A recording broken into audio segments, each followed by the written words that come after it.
দাঁতে কাটে না। আরে মটর কলাই গোল গোল দাঁতে কাটে না। আরে গুটকার নেশা আমায় ছাড়ে না, ওগো আমায় ছাড়ে না। আরে গুটকা খেয়েছি পিক ফেলেছি দেয়াল করেছি লাল। আরে গুটকা খেয়ে পিক ফেলে দেয়াল করেছি লাল। তাই দেখে বউ রেগে বাপের বাড়ি গেল গতকাল, ওগো গেল গতকাল। আর হাট গেলাম বাজার গেলাম কিনে আনলাম গুটকা। হাট গেলাম বাজার গেলাম কিনে আনলাম গুটকা। হাট গেলাম বাজার গেলাম কিনে আনলাম গুটকা। ছেলে মেয়ের পড়ার বেলা পকেট আমার ফাঁকা। ছেলে মেয়ের পড়ার বেলা পকেট আমার ফাঁকা। গুটকা আর জর্দা খেয়ে জিভ করেছি ছালা। একটুখানি ঝালেই আমার কান ঝালা পালা, ওগো কান ঝালা পালা। কাজের ফাঁকে গুটকা খেয়ে কেটে যায় দিন। আরে কাজের ফাঁকে গুটকা খেয়ে কেটে যায় দিন। মনটা আমার আনন্দে নাচে তাদিন তাদিন, ওগো তাদিন তাদিন। হঠাৎ দেখি মুখের ভিতর ছোট্ট একটা ঘা। আরে হঠাৎ দেখি মুখের ভিতর ছোট্ট একটা ঘা।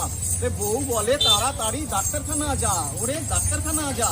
ডাক্তারবাবু মুখের ভিতর ঘা। ডাক্তার বলে আরো গোটা কথা গুটকাই তুই খা, ওরে গুটকাই তুই খা। ওরে গুটকা তোকে টাকা দিলাম পয়সা দিলাম দিলাম ভালোবাসা। তুই আমার জীবনের কেড়ে নিলি আশা। হসপিটালে ঘুরে ঘুরে কেটে যায় দিন। হসপিটালে ঘুরে ঘুরে কেটে যায় দিন। আর ঘরে বসে বউ ছেলে কাঁদে সারাদিন। আর ঘরে বসে বউ ছেলে কাঁদে সারাদিন। আত্মীয় গেল বন্ধু গেল গেল টাকা পয়সা। আত্মীয় গেল বন্ধু গেল গেল টাকা পয়সা। পড়ে রইল শুধু আমার পরিবারের ভালোবাসা, ওগো ভালোবাসা। ধীরে ধীরে নিভে এলো আমার জীবন বাতি। ধীরে ধীরে নিভে এলো আমার জীবন বাতি। ও বন্ধু তোমরা কেউ গুটকা খেও না, করিয়ে মিনতি, ওগো করিয়ে মিনতি। মটর কলাই গোল গোল দাঁতে কাটে না। ও বন্ধু তোমরা কেউ গুটকা খেও না, ওগো গুটকা খেও না।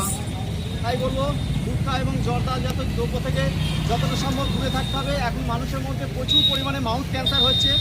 একবার যদি মুখে ঘা হয়ে যায় কিন্তু যত টাকা পয়সাই থাকুক তাই কিন্তু বাঁচানো সম্ভব হচ্ছে না। তাই সবাইকে বলবো সচেতন থাকুন। গুটখা জর্দা যারা খান তারা একটু কমিয়ে আনুন আস্তে আস্তে, এবং যত দিন ছেড়ে দেওয়াই সবচেয়ে ভালো। তাহলে কিন্তু মানুষের সমস্যা তৈরি হবে। সবাই ভালো থাকবেন, আমার এই কথাগুলো মনে রাখবেন। ধন্যবাদ।